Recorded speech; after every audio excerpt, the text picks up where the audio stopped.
Hello friends, आप सभी का स्वागत है हमारे यूट्यूब चैनल में। आज हम लोग बात करेंगे class 9th NCERT book chapter number 1 इतिहास का। तो बिना वक्त गवाए चैप्टर को स्टार्ट करते हैं। तो चैप्टर का नाम है फ्रांसीसी क्रांति। 14 जुलाई 1789 की सुबह पेरिस नगर में आतंक का माहौल था। सम्राट ने सेना को शहर में घुसने का आदेश दे दिया था। अफवाह थी कि वह सेना को नागरिकों पर गोलियां चलाने का आदेश देने वाला है। लगभग 7,000 मर्द तथा औरतें टाउन हॉल के सामने एकत्रित हुए और उन्होंने एक जन सेना का गठन करने का निर्णय किया। हथियारों की खोज में वे बहुत से सरकारी भवनों में जबरन प्रवेश कर गए। अंततः सैकड़ों लोगों का एक समूह पेरिस नगर के पूर्वी भाग की ओर चल पड़ा और बास्तिल किले की जेल को तोड़ डाला, जहां भारी मात्रा में गोला बारूद मिलने की संभावना थी।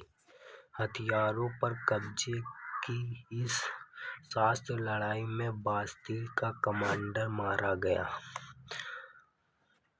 और कैदी छुड़ा लिए गए। यद्यपि उनकी संख्या केवल 7 थी। सम्राट की निरंकुश शक्तियों का प्रतीक होने के कारण बास्तिल किला लोगों की घृणा का केंद्र था।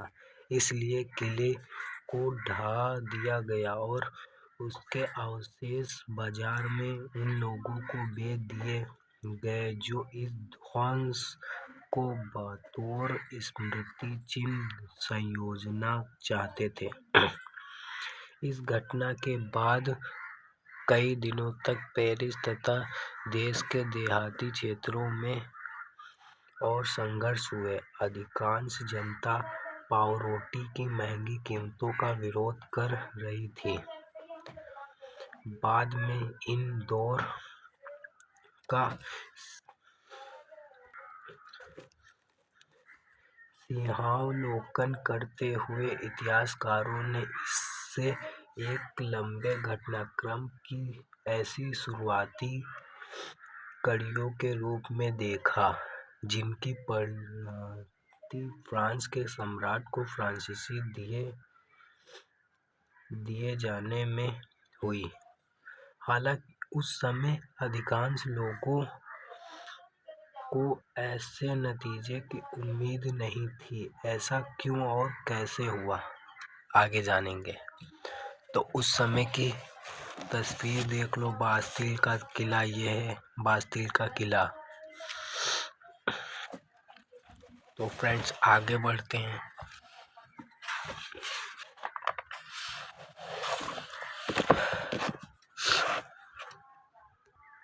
चैप्टर यहाँ से अब स्टार्ट होगा, वो तो परिचय था। 18वीं सदी के उत्तरार्ध में फ्रांसीसी समाज पढ़ते हैं आगे। सन 1774 में बुर्बो राजवंश का लुई 16वीं फ्रांस की राजगद्दी पर आसीन हुआ। उस समय उसकी उम्र केवल 20 साल की थी और उसका विवाह ऑस्ट्रेलिया की राजकुमारी मेरी एंटोनेट से हुआ था। राज्यारोहण के समय उसने राजकोष खाली पाया। लंबे समय तक चले युद्धों के कारण फ्रांस के वित्तीय संसाधन नष्ट हो चुके थे। वर्साय के विशाल महल और राज दरबार की शानो शौकत बनाए रखने की फिजूल खर्ची का बोझ अलग से था। लुई 16वीं के शासनकाल में फ्रांस ने अमेरिका के 13 उपनिवेशों को साझा शत्रु ब्रिटेन से आज़ाद कराने में सहायता दी थी। इस युद्ध के चलते चलते फ्रांस पर 10 अरब लीवरे मतलब वहाँ की मुद्रा थी, जैसे भारत की रुपया है वैसे भी लीवरे से भी अधिक का कर्ज और जुड़ गया, जबकि उस पर पहले से ही 2 अरब लीवरे का बोझ चढ़ा हुआ था। सरकार से कर्जदाता और अब 10% ब्याज की मांग करने लगे थे। फलस्वरूप फ्रांसीसी सरकार अपने बजट का बहुत बड़ा हिस्सा दिनों-दिन बढ़ाते जा रहे थे।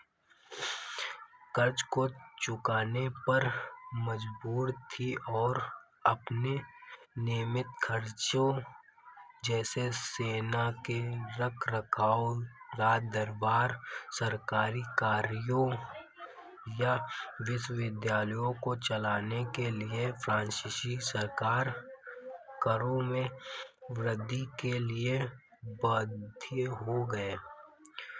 पर यह कदम भी नाकाफी था।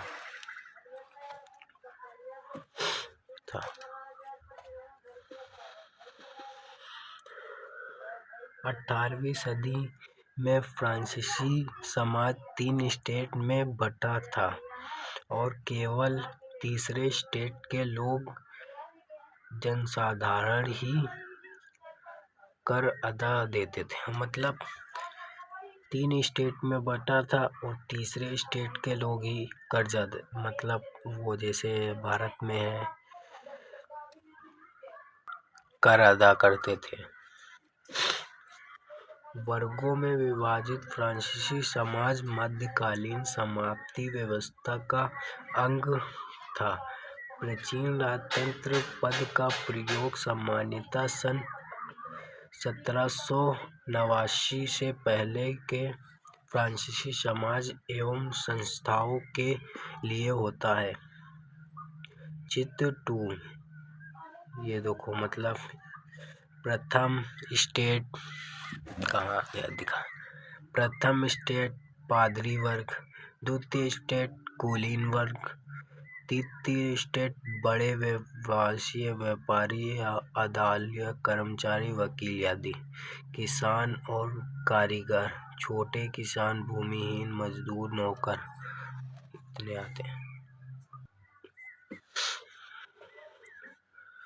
फ्रांसीसी समाज की वर्ग व्यवस्था को दर्शाता है। पूरी आबादी में लगभग 90% किसान थे, लेकिन जमीन के मालिक किसानों की संख्या बहुत कम थी। लगभग 7% जमीन पर कुलीन, चर्च और तीसरे स्टेट के अमीरों का अधिकार था। प्रथम 2 स्टेट कुलीन वर्ग एवं पादरी वर्ग के लोगों को कुछ विशेष अधिकार जन्मतः प्राप्त थे, मतलब जन्म से ही प्राप्त थे। इनमें से सबसे महत्वपूर्ण विशेष अधिकार था राज्य को दिए जाने वाले करों से छूट। कुलीन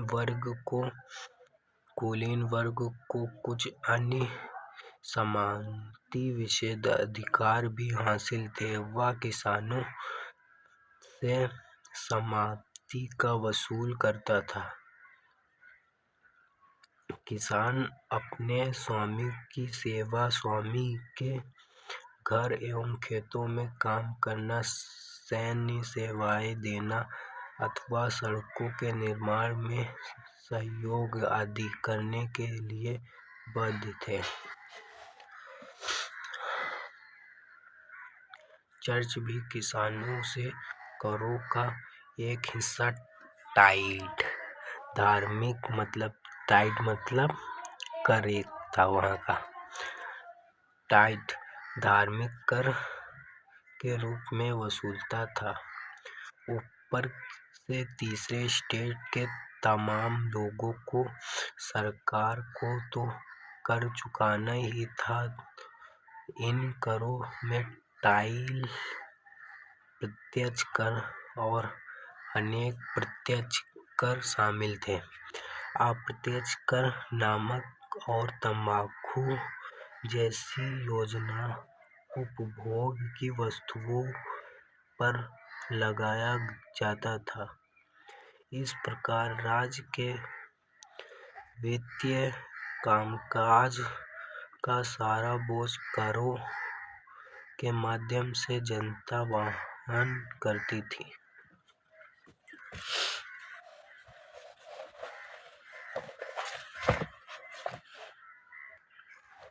ये देखो उस टाइम का चित्र है, ये पढ़ भी सकते हो। बेचारा गरीब अनाज फल पैसा। तो यहाँ से जीने का संघर्ष स्टार्ट करते हैं। जीने का संघर्ष। फ्रांस की जनसंख्या सन 1715 में 2.3 करोड़ थी, जो सन 1789 में बढ़कर 2.8 करोड़ हो गई। परिणामतः अनाज उत्पादन की तुलना में उसकी मांग काफी तेजी से बढ़ी। अधिकांश लोगों के मुख्य खाद्य पावरोटी की कीमत में तेजी से वृद्धि हुई।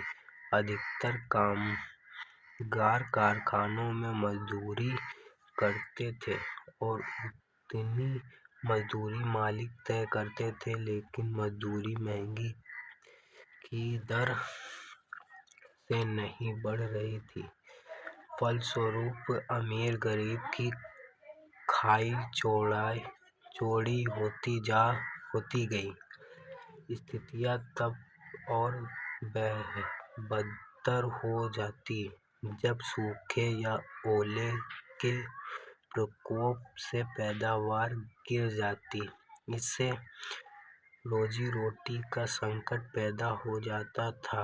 ऐसी जीविका संकट प्राचीन राजतंत्र के दौरान फ्रांस में काफी आम थे।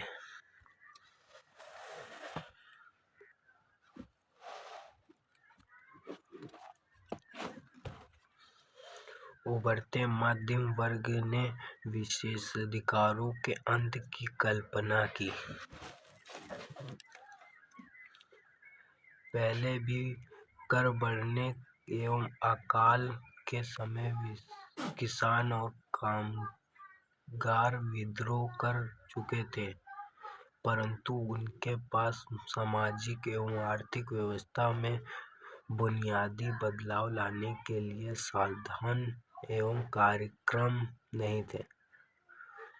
ये जिम्मेदारी तीसरे स्टेट के उन समूहों ने उठाई जो समृद्ध और शिक्षित होकर नए विचारों के संपर्क में आ सके थे।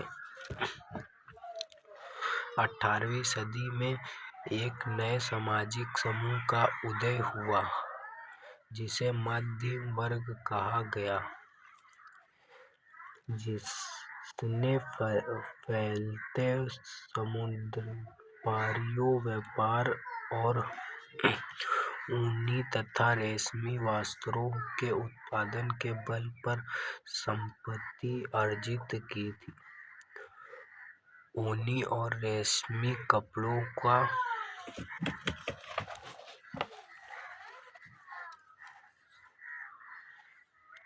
या तो निर्यात किया जाता था या समाज के समृद्ध लोग उसे खरीद लेते थे। तीसरे स्टेट में इन सौदागरों एवं निर्माताओं के अलावा प्रशासनिक सेवक व वकील जैसे पेशेवर लोग भी शामिल थे। ये सभी पढ़े लिखे थे और इनका मानना था कि समाज के किसी भी समूह के पास जन्मना विशेष अधिकार नहीं होने चाहिए। किसी भी व्यक्ति की सामाजिक हैसियत का आधार उसकी योग्यता ही होनी चाहिए।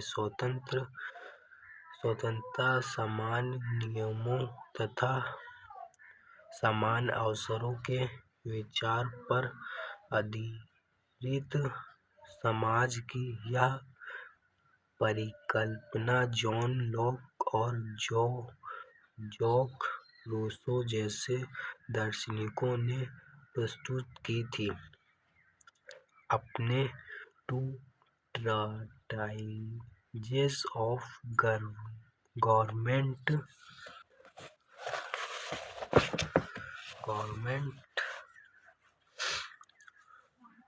लॉक ने राजा के देवी और निरंकुश अधिकारों के सिद्धांत का खंडन किया।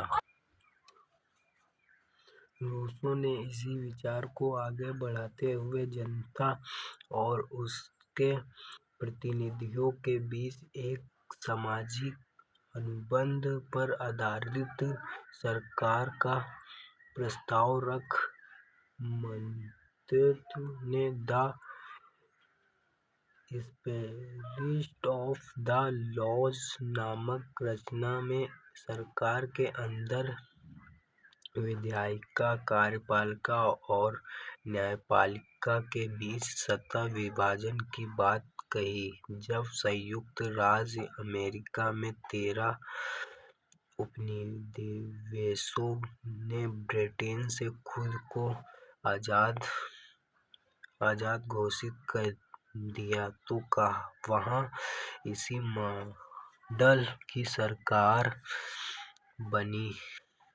फ्रांस के राजनीतिक चिंतकों के लिए अमेरिकी संविधान और उसमें दी गई व्यक्तिगत अधिकारों की गारंटी प्रेरणा का एक महत्वपूर्ण स्रोत थी।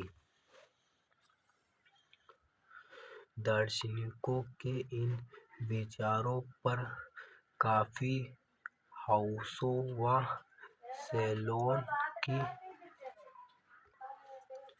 गोष्ठियों में गर्मागर्म बहस हुआ करती और पुस्तकों एवं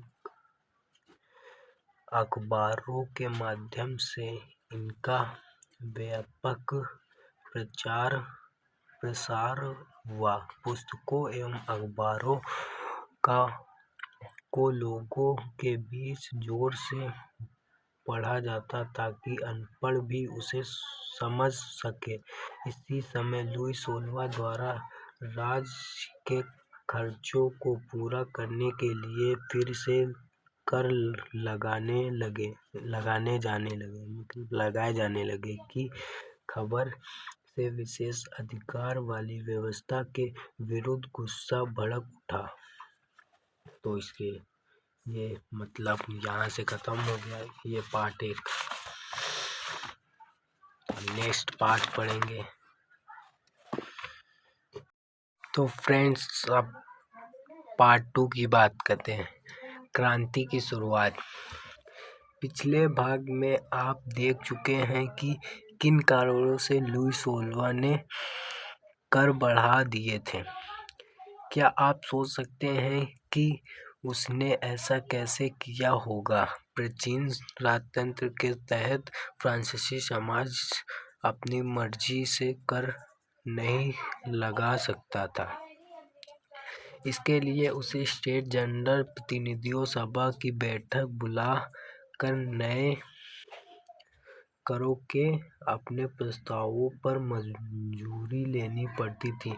स्टेट जनरल एक राजनीतिक संस्था थी जिसमें तीनों स्टेट अपने प्रतिनिधियों भेजते थे, लेकिन सम्राट ही एक निर्णय करता था कि इस संस्था की बैठक कब बुलाई जाए। इसकी अंतिम बैठक सन 1614 में बुलाई गई थी।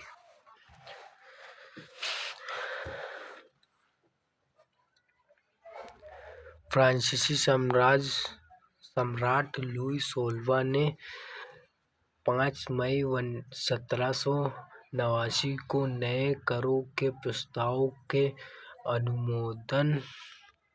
अनुमोदन के स्टेट जनरल की बैठक बुलाई। प्रतिनिधियों की मेजबानी के लिए वर्षीय के एक आलीशान भवन को सजाया गया। पहले और दूसरे स्टेज ने इस बैठक में अपने 300 प्रतिनिधि भेजे, जो आमने सामने की कतारों में बैठाए गए। तीसरे स्टेज के 600 प्रतिनिधि उनके पीछे खड़े किए गए। तीसरे स्टेज का प्रतिनिधित्व इसके अपेक्षाकृत समृद्ध एवं शिक्षित वर्ग के थे।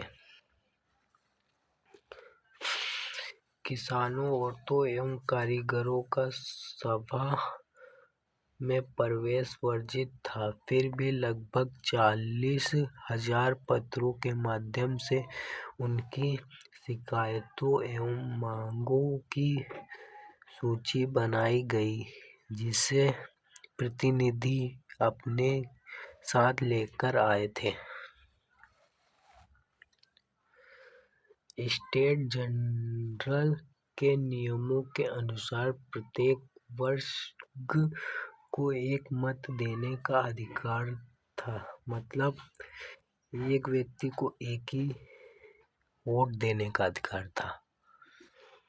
इस बार भी लुई 16वीं इसी प्रथा का पालन करने के लिए दृढ़ प्रतिज्ञ था, परंतु तीसरे वर्ग के प्रतिनिधि ने मांग रखी थी कि आपकी बार पूरी सभा द्वारा मतदान कराया जाना चाहिए, जिसमें प्रत्येक सदस्य को एक मत देने का अधिकार होगा। यह एक लोकतांत्रिक सिद्धांत था, जिसे मिसाल के तौर पर रूसो ने अपनी पुस्तक द सोशल कॉन्ट्रैक्ट में प्रस्तुत किया था। जब सम्राट ने इस प्रस्ताव को अस्वीकार कर दिया तो तीसरे स्टेज के प्रतिनिधि विरोध जताते हुए सभा से बाहर चले गए। तीसरे स्टेज के प्रतिनिधि खुद को संपूर्ण फ्रांसीसी राष्ट्र का प्रवक्ता मानते थे। 20 जून को ये प्रतिनिधि वार्सा के इंडोर टेनिस कोर्ट में जमा हुए। उन्होंने अपने आप को नेशनल असेंबली घोषित कर दिया और शपथ ली कि जब तक सम्राट की शक्तियों को कम करने वाला संविधान तैयार नहीं किया जाए, तब तक असेंबली भंग नहीं होगी। उनका नेतृत्व मिराबियो और अबे सिए ने किया। मिराबियो का जन्म कुलीन परिवार में हुआ था, लेकिन वह समष्टि विशेषाधिकारों वाले समाज को खत्म करने की जरूरत से सहमत था। उसने एक पत्रिका निकाली और वार्सा में जुटी भीड़ के समक्ष जोरदार भाषण भी दिए। अबे सिए मूलतः पादरी था और उसने तीसरा स्टेज क्या है शीर्षक से एक अत्यंत प्रभावशाली प्रचार पुस्तिका पैम्फलेट लिखी।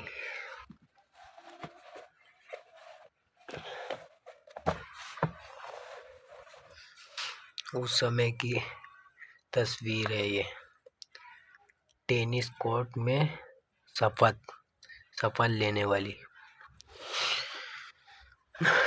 जिस वक्त नेशनल असेंबली संविधान का प्रारूप तैयार करने में व्यस्त थी, पूरा फ्रांस आंदोलित हो रहा था। कड़ाके की ठंड के कारण फसल मारी गई थी और पाव रोटी की कीमत आसमान छू रही थी। बेकरी मालिक स्थिति का फायदा उठाते हुए जमाखोरी में जुटे थे। बेकरी की दुकान पर घंटों के इंतजार के बाद गुस्साई औरतों की भीड़ ने दुकान पर धावा बोल दिया। दूसरी तरफ सम्राट ने सेना को पेरिस में प्रवेश करने का आदेश दे दिया था। क्रुद्ध भीड़ ने 14 जुलाई को बास्तिल पर धावा बोलकर उसे नाबूद कर दिया। देहाती इलाकों में गांव-गांव यह अफवाह फैल गई कि जागीरों के मालिकों ने भाड़े पर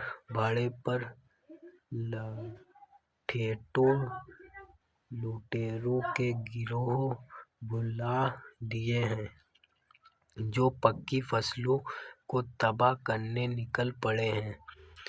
कई जिलों में भय से आक्रांत होकर किसानों ने कुदालों और बेलचों से ग्रामीण किलों पर आक्रमण कर दिए।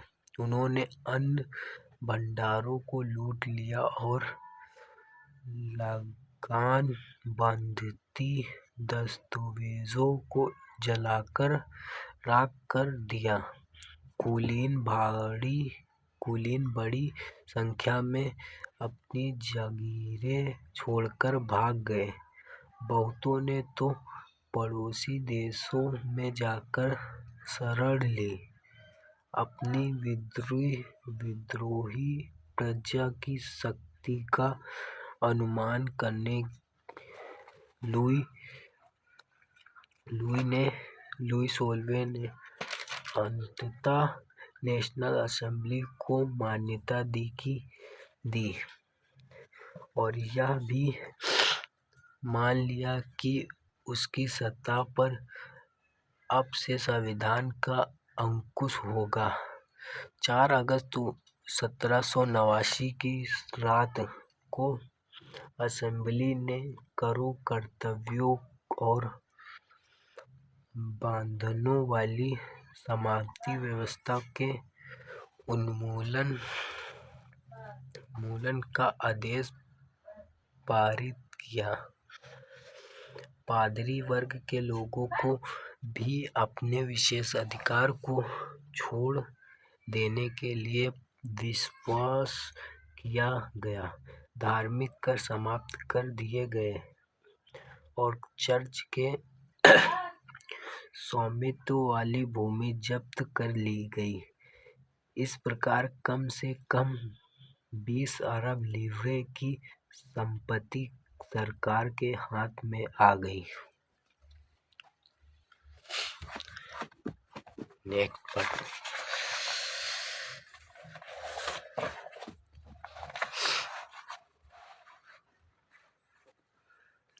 फ्रांस संवैधानिक राजतंत्र बन गया। नेशनल असेंबली ने सन 1791 में संविधान का प्रारूप पूरा कर लिया। इसका मुख्य उद्देश्य था सम्राट की शक्तियों को सीमित करना। एक व्यक्ति के हाथ में केंद्रीकृत होने के बजाय अब इन शक्तियों को विभिन्न संस्थाओं विधायिका, कार्यपालिका एवं न्यायपालिका में विभाजित एवं हस्तांतरित कर लिया गया।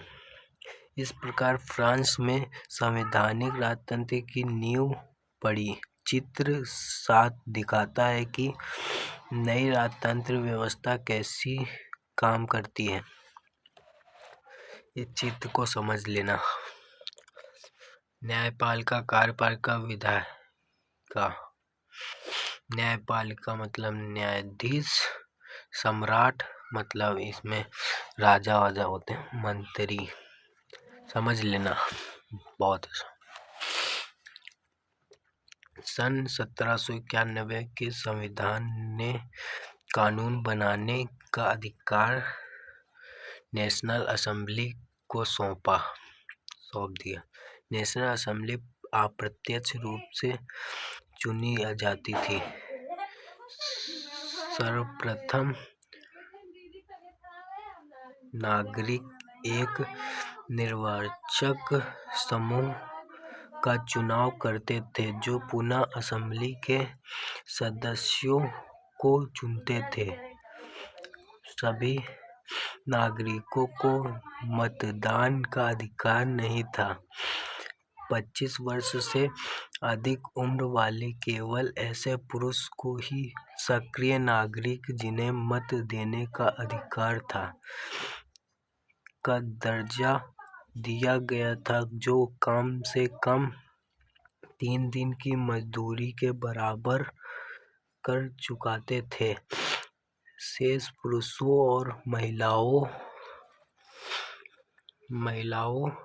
को निष्क्रिय नागरिक के रूप में वर्गीकृत किया गया था। निर्वाचक की योग्यता प्राप्त करने तथा असेंबली का सदस्य होने के लिए लोगों का करदाताओं की उच्चतम श्रेणी में होना जरूरी था।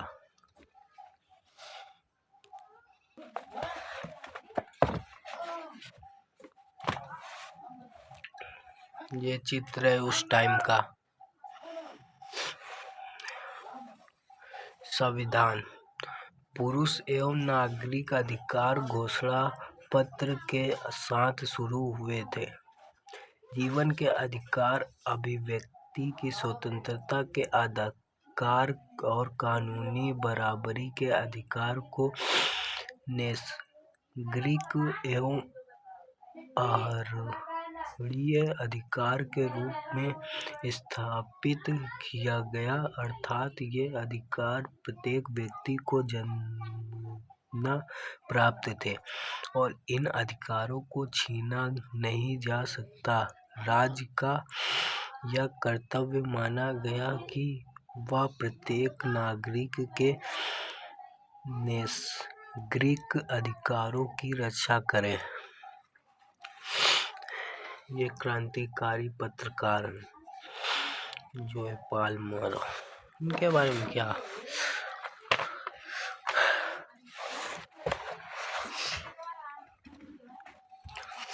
राजनीतिक प्रतीकों के मायने। राजनीतिक प्रतीकों के मायने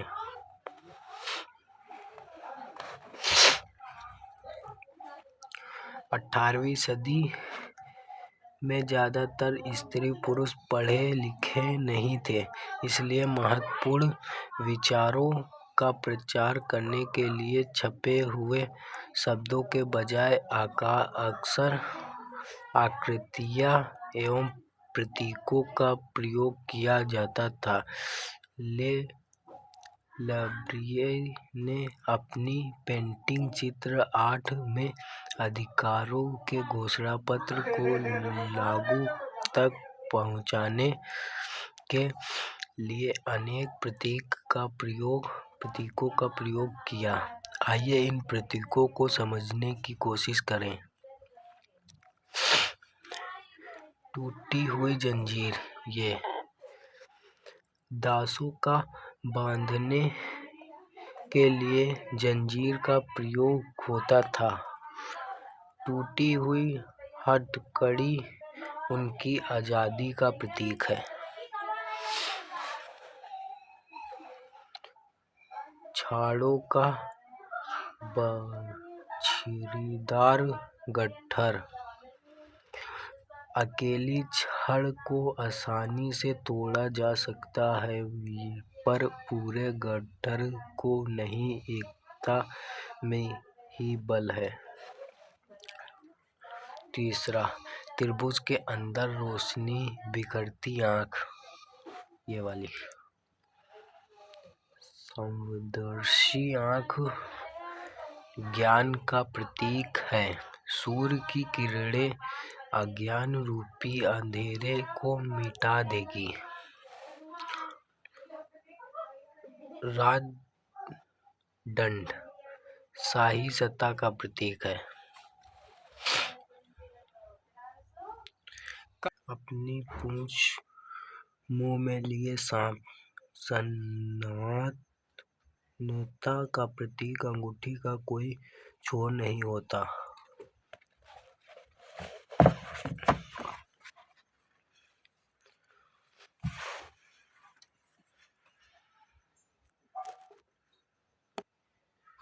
लाल फ्राइजियन टोपी दासों द्वारा स्वतंत्र होने के बाद पहनी जाने वाली टोपी। नीला, सफेद, लाल फ्रांस के राष्ट्रीय रंग। डेनों वाली स्त्री कानून का मानवीय रूप। विधिपट कानून सबके लिए समान है और उसकी नज़र में सब बराबर हैं।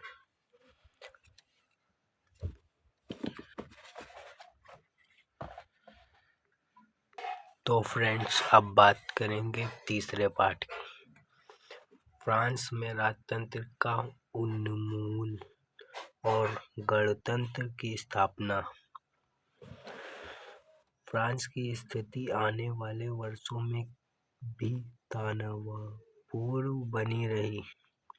यद्यपि लुई 16वीं ने संविधान पर हस्ताक्षर कर दिए थे, परंतु प्रसा के राजा से उसकी गुप्त वार्ता भी चल रही थी। फ्रांस की घटनाओं से अन्य पड़ोसी देशों के शासक भी चिंतित थे। इसलिए 1789 की गर्मियों के बाद होने वाली ऐसी घटनाओं को नियंत्रित करने के लिए इन शासकों ने सेना भेजने की योजना बना ली थी। लेकिन जब तक इस योजना पर अमल होता, अप्रैल 1792 में नेशनल असेंबली ने प्रुसिया एवं ऑस्ट्रिया के विरुद्ध युद्ध की घोषणा का प्रस्ताव पारित कर दिया। प्रांतों के हजारों स्वयंसेवी सेना में भर्ती होने के लिए जमा होने लगे। उन्होंने इस युद्ध को यूरोपीय राजाओं एवं कॉलोनी के विरुद्ध जनता की जंग के रूप में लिया। उनके ओठों पर देशभक्ति के जो तराने थे, उनमें कवि रॉजर दी लायन द्वारा रचित मार्सिलेज भी था। यह गीत पहली बार मार्सिलेज के स्वयंसेवियों ने पेरिस की ओर कूच करते हुए गाया था। इसलिए इस गाने का नाम मार्सिलेज हो गया, जो अब फ्रांस का राष्ट्रीय गान है।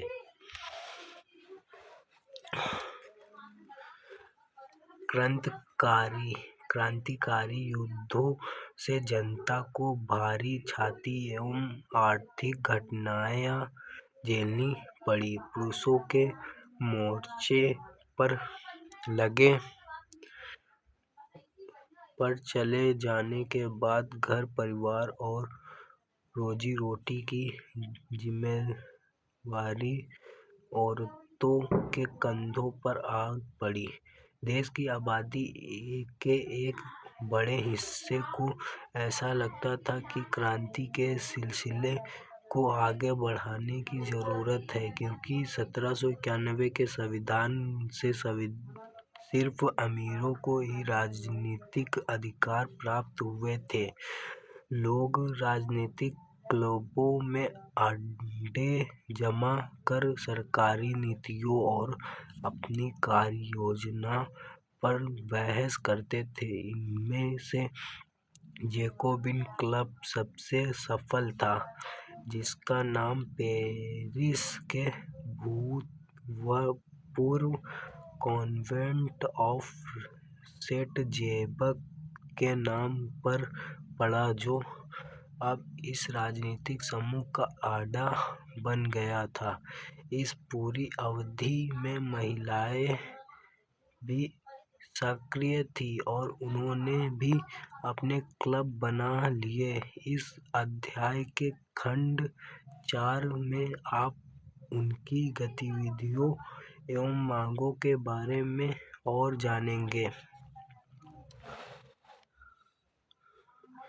जैकोबिन क्लब के सदस्य मुख्यतः समाज के कम समृद्ध हिस्से से आते थे। इनमें छोटे दुकानदार और कारीगर, जैसे जूता बनाने वाले, पेस्ट्री बनाने वाले, घड़ी साज, छपाई करने वाले और नौकर व दिहाड़ी मजदूर शामिल थे। उनका नेता मैक्सिमिलियन रोबेस्पियर था। जैकोबिनों के एक बड़े वर्ग ने गोदी कामगारों की तरह धारीदार लंबी पतलून पहनने का निर्णय किया। ऐसा उन्होंने समाज के फैशनप्रस्त वर्ग, खासतौर से घुटने तक पहने जाने वाले ब्रेचेस, घुटना पहनने वाले कुलीनों से खुद को अलग करने के लिए किया। यह ब्रेचेस पहनने वाले कुलीनों की सतत समाप्ति के ऐलान का उनका तरीका था।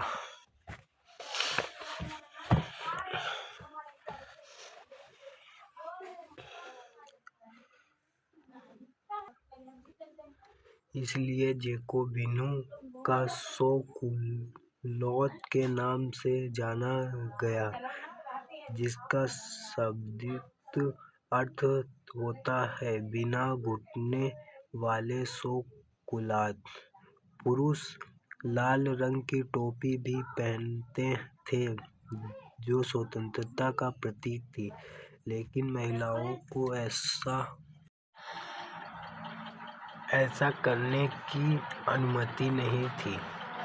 सन 1992 की गर्मियों में जैकोबिन ने खाद्य पदार्थों की सामग्री एवं अभाव से नाराज पेरिसवासियों को लेकर एक विशाल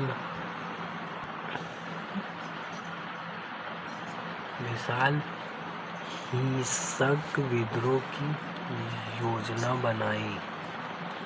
10 अगस्त की सुबह उन्होंने ट्यूइलेरिय के महल पर धावा बोल दिया, राजा के रक्षकों को मार डाला और खुद राजा को कई घंटों तक बंधक बनाए रखा। बाद में असेंबली ने शाही परिवार को जेल में डाल देने का प्रस्ताव पारित किया।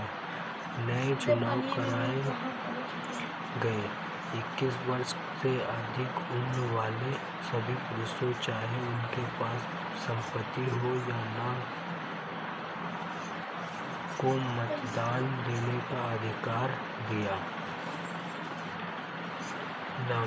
नवनिर्वाचित असेंबली का कॉन्वेंशन का नाम दिया गया 21 सितंबर 1792 का। इसने राजतंत्र का अंत कर दिया और फ्रांस को एक गणतंत्र घोषित किया। जैसा कि आप जानते हैं, गणतंत्र सरकार का वह रूप है जहां सरकार एक उसके प्रमुख की चुनाव जनता करती है। यह वंशानुगत राजशाही नहीं है। आप कुछ अन्य गणतांत्रिक देशों के बारे में जानकारी प्राप्त करने की कोशिश करें और देखें कि वे कब और कैसे गणतंत्र बने।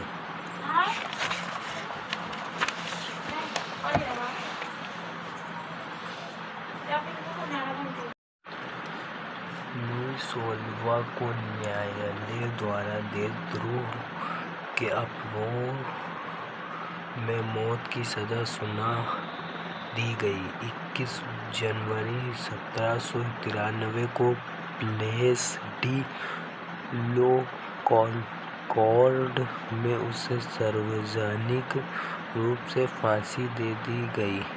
जल्द ही रानी मेरी एंटोइनेट का भी वही हश्र हुआ। आतंक राज।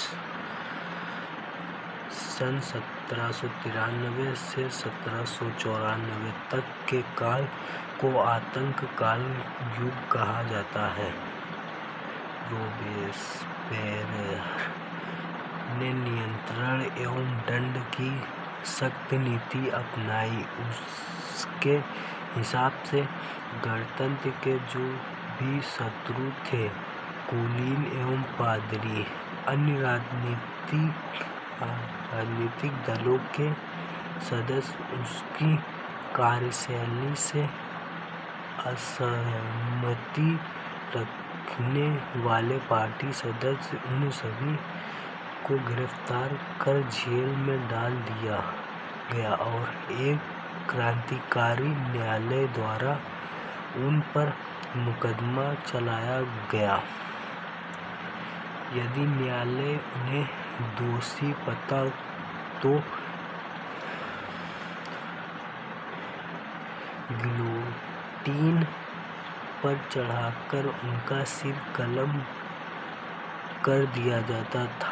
गिलोटिन 2 खंभों के बीच लटकते आरे वाला मशीन था, जिस पर रखकर अपराधी का सिर धड़ से अलग कर दिया जाता था।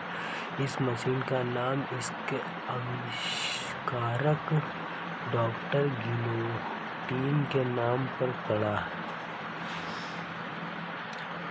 रोबेस्पियर सरकार ने कानून बनाकर मजदूर एवं कीमतों की अधिकतम सीमा तय कर दी। गोश्त एवं पावरोटी की राशनिंग कर दी गई। किसानों को अपना अनाज शहरों में ले जाकर सरकार द्वारा तय कीमत पर बेचने के लिए बाध्य किया गया। अपेक्षाकृत महंगे सफ़ेद आटे के इस्तेमाल पर रोक लगा दी गई। सभी नागरिकों के लिए साबुन गेहूं से बनी और बराबरी का प्रतीक मानी जाने वाली समता रोटी खाना अनिवार्य कर दिया गया। बोलचाल और संबोधन में भी बराबरी का आचार व्यवहार लागू करने की कोशिश की गई। परंपरागत मॉन्सियोर महाशय एवं मादम महोदय के स्थान पर अब सभी फ्रांसीसी पुरुषों एवं महिलाओं को सितोयेन नागरिक एवं सितोयीन नागरिका नाम से संबोधित किया जाने लगा। चर्चों को बंद कर दिया गया और उनके भवनों को बैरक या दफ्तर बना दिया गया। रोबेस्पियर ने अपनी नीतियों को इतनी सख्ती से लागू किया कि उसके समर्थक भी त्रि करने लगे। अंततः जुलाई 1794 में न्यायालय द्वारा उसे दोषी ठहराया गया और गिरफ्तार करके अगले ही दिन उसे गिलोटिन पर चढ़ा दिया। मतलब मार दिया गया।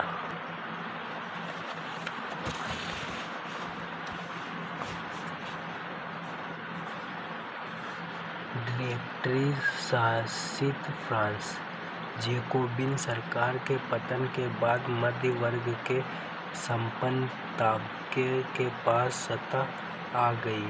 नए संविधान के तहत संपत्तिहीन तबके को मताधिकार से वंचित कर दिया गया। इस संविधान में 2 चुनी गई विधान परिषदों का प्रावधान था। इन परिषदों ने 5 सदस्यों वाली एक कार्यपालिका डायरेक्टरी को नियुक्त किया।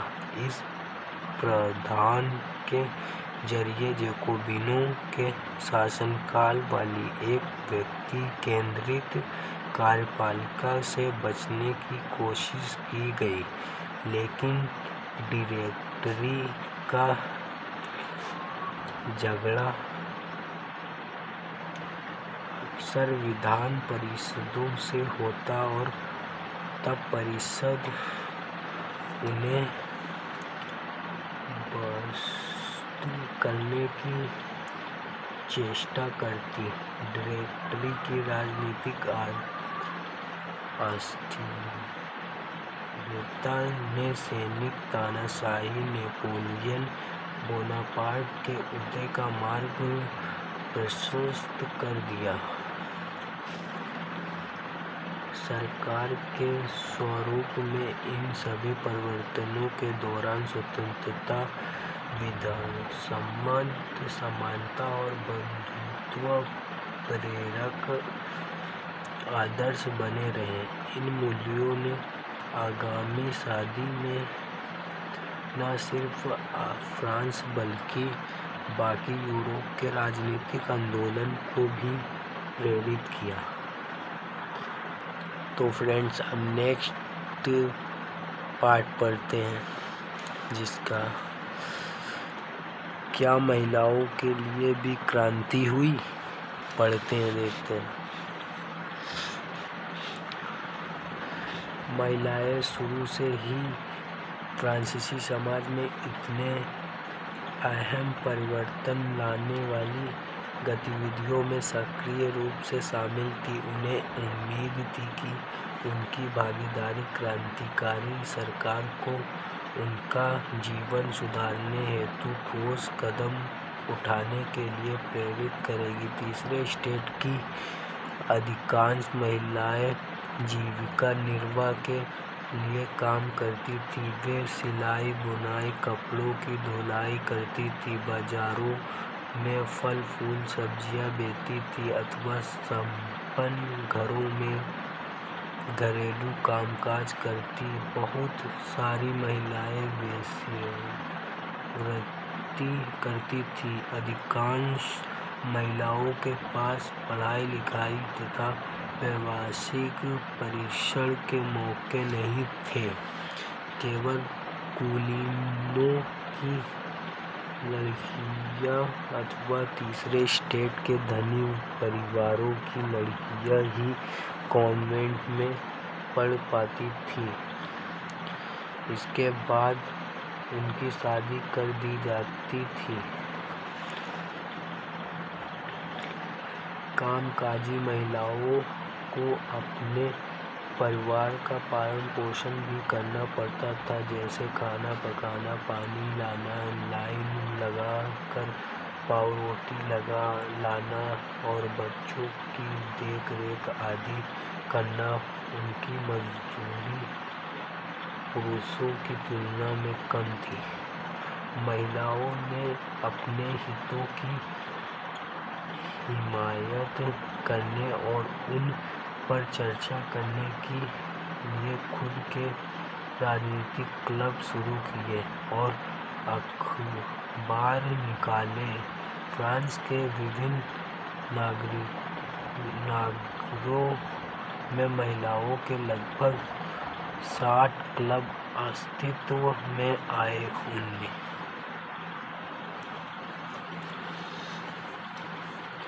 द सोसाइटी ऑफ रेवोल्यूशनरी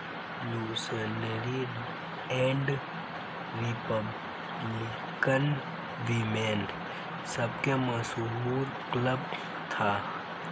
उनकी एक प्रमुख मांग यह थी कि महिलाओं को पुरुष के समान राजनीतिक अधिकार प्राप्त होने चाहिए। महिलाएं इस बात से निराश हुई कि 1791 के संविधान में उन्हें निष्क्रिय नागरिक का दर्जा दिया गया था। महिलाओं ने मताधिकार, असेंबली के लिए चुने जाने तथा राजनीतिक पदों की मांग रखी। उनका मानना था कि तभी नई सरकार में उनके हितों का प्रतिनिधित्व हो पाएगा। प्रारंभिक वर्षों में क्रांतिकारी सरकार ने महिलाओं के जीवन में सुधार लाने वाले कुछ कानून लागू किए। सरकारी विद्यालयों की स्थापना के साथ ही सभी लड़कियों के लिए स्कूल शिक्षा को अनिवार्य बना दिया गया। अब पिता उन्हें उनकी मर्जी के खिलाफ शादी के लिए बंद नहीं कर सकते थे, मना नहीं कर सकते। पंजीकरण किया जाने लगा।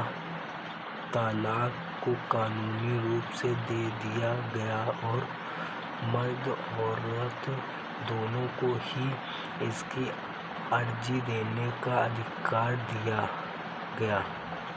अब महिलाएं व्यवसायिक परिणाम ले सकती थी, कलाकार बन सकती थी और छोटे मोटे व्यवसाय चला सकती थी। फिर भी राजनीतिक अधिकारों के लिए महिलाओं का संघर्ष जारी रहा।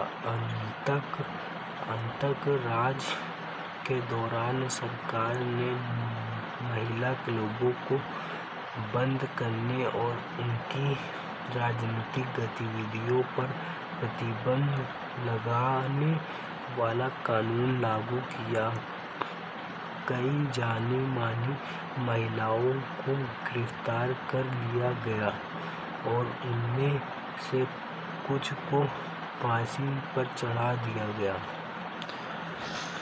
मताधिकार और समान वेतन के लिए महिलाओं का आंदोलन अगली सदी में भी अनेक देशों में चलता रहा। मताधिकार का संघर्ष 19वीं सदी के अंत एवं 20वीं सदी के प्रारंभ तक अंतर्राष्ट्रीय मताधिकार आंदोलन के जरिए जारी रहा। क्रांतिकारी आंदोलन के दौरान फ्रांसीसी महिलाओं की राजनीतिक सरगर्मियों को प्रेरक स्मृति के रूप में जिंदा रखा गया। अंततः सन 1946 में फ्रांस की महिलाओं ने मताधिकार हासिल कर लिया।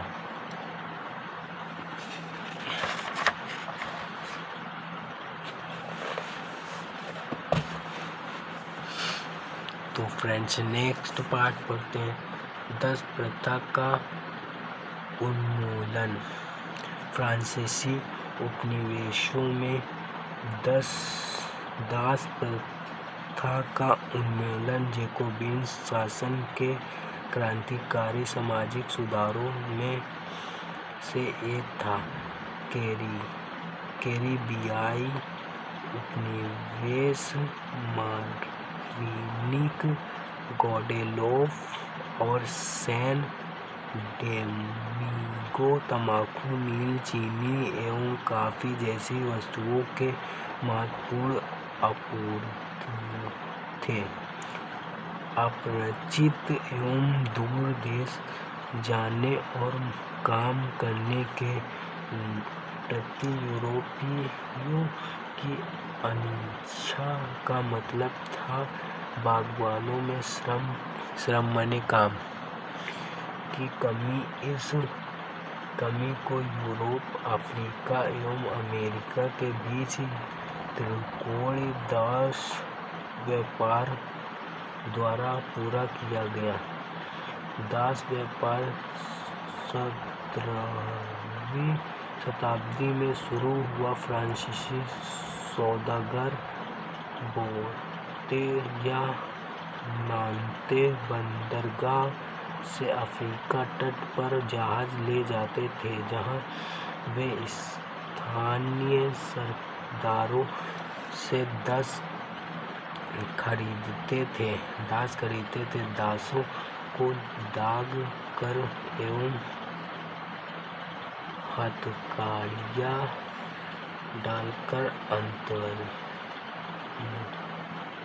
महासागर के पार कैरिबियाई देशों तक 3 माह की लंबी समुद्री यात्रा के लिए जहाज़ों में ठूँस दिया जाता था।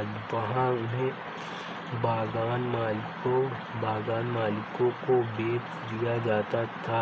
दास श्रम के बल पर यूरोपीय बाजारों में चीनी, कॉफ़ी एवं नील की बढ़ती मांग को पूरा करना संभव हुआ। बोर्दे और नान्ते जैसी बंदरगाह फलते फूलते दास व्यापार के कारण ही समृद्ध नगर बन गया। 18वीं सदी में फ्रांस में दास प्रथा की ज़्यादा निंदा नहीं हुई। नेशनल असेंबली में लंबी बहस हुई कि व्यक्ति के मूलभूत अधिकार उपनिवेशों में रहने वाली प्रजा रहित समस्त फ्रांसीसी प्रजा को प्रदान किए जाएं या नहीं, परंतु दास व्यापार पर निर्भर व्यापारियों के विरोध के भय से नेशनल असेंबली में कोई कानून पारित नहीं किया गया। लेकिन अंततः सन 1794 के कन्वेंशन ने फ्रांसीसी उपनिवेशों में सभी दासों की मुक्ति का कानून पारित कर दिया, पर यह कानून एक छोटी सी अवधि तक ही लागू रहा। 10 वर्ष बाद नेपोलियन ने दास प्रथा पुनः शुरू कर दी। बागान मालिकों को अपने आर्थिक हित साधने के लिए अफ्रीकी निग्रो लोगों को गुलाम बनाने की स्वतंत्रता मिल गई। फ्रांसीसी उपनिवेशों से अंतिम रूप से दास प्रथा का उन्मूलन 1848 में किया गया।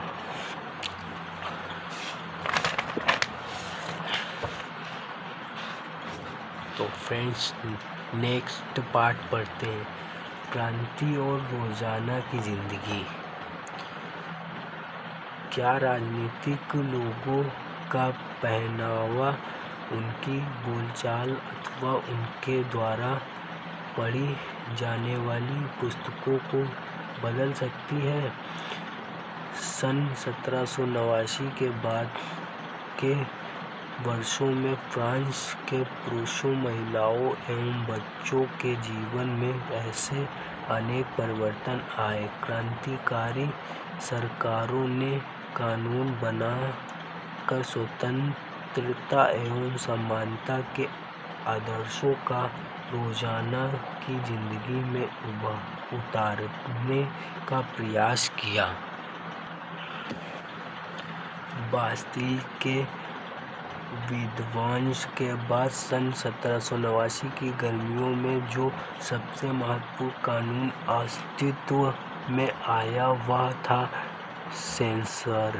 सेंसरशिप की समाप्ति। प्राचीन राजतंत्र के अंतर्गत तमाम लिखित सामग्री और सांस्कृतिक गतिविधियों, किताब, अखबार, नाटक को राजा से सेंसर अधिकारियों द्वारा पास किए जाने के बाद ही प्रकाशित या मंचित किया जा सकता था।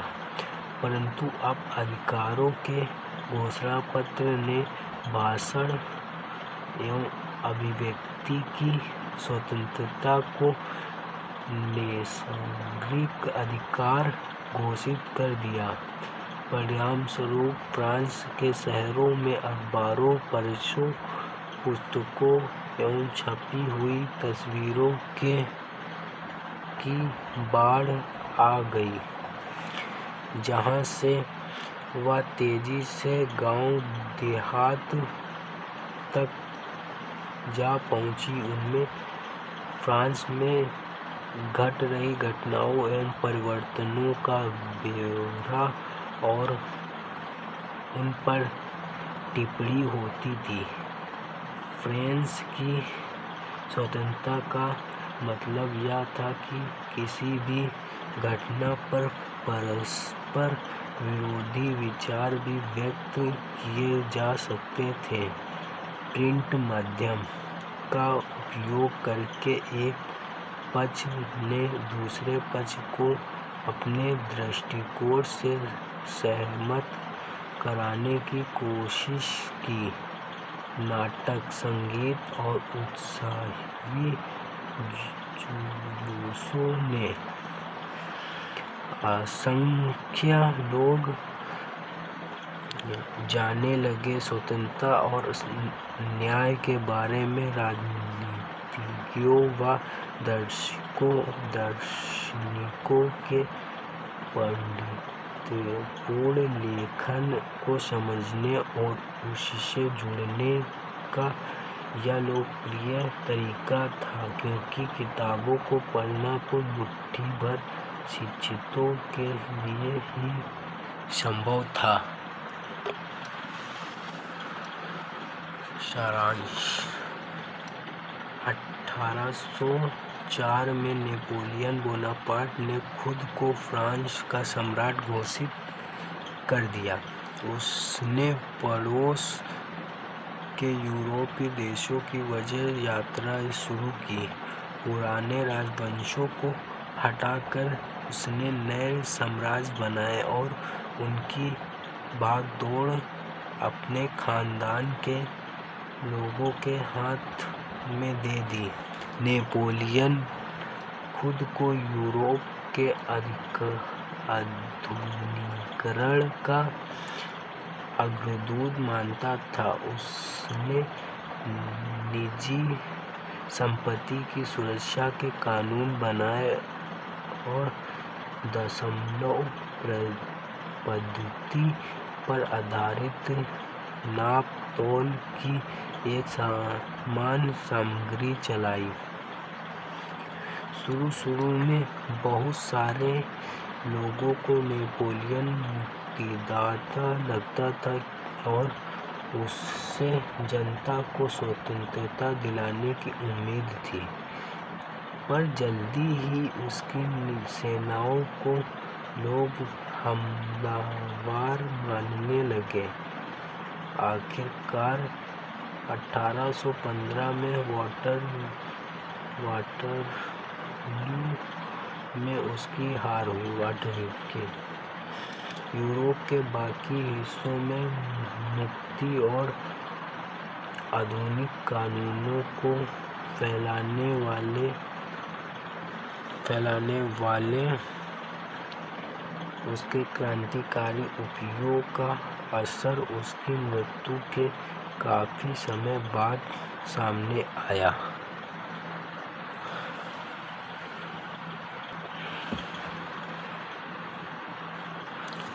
स्वतंत्रता और राजवादी अधिकारों के विचार फ्रांसीसी क्रांति की सबसे महत्वपूर्ण विरासत थे। ये विचार 19वीं सदी में फ्रांस से निकलकर बाकी यूरोप में फैले और इनके कारण वहाँ समानती व्यवस्था का नशा हुआ। औपनिवेशिक समाजों ने संप्रभु राष्ट्रीय राज्य की स्थापना के अपने आंदोलनों में दासता से मुक्ति के विचार को नई परिभाषा दी। टीपू सुल्तान और राजा राममोहन राय क्रांतिकारी फ्रांस में उपजे विचारों से प्रेरणा लेने वाले दो ठोस उदाहरण थे। तो फ्रेंड्स, चैप्टर समाप्त हो गया। अगर इसके क्वेश्चन आंसर तुम्हें करना है तो इसके लिए मैं अगली वीडियो बनाएंगे, उसमें टाइम भी बहुत हो गया। तो ओके बाय। अगर वीडियो में थोड़ा भी समझ में आया हो तो प्लीज़ वीडियो को लाइक कर देना, सब्सक्राइब कर देना, कमेंट कर देना जैसी भी लगी हो वीडियो। तो मिलते हैं नेक्स्ट वीडियो में। बाय।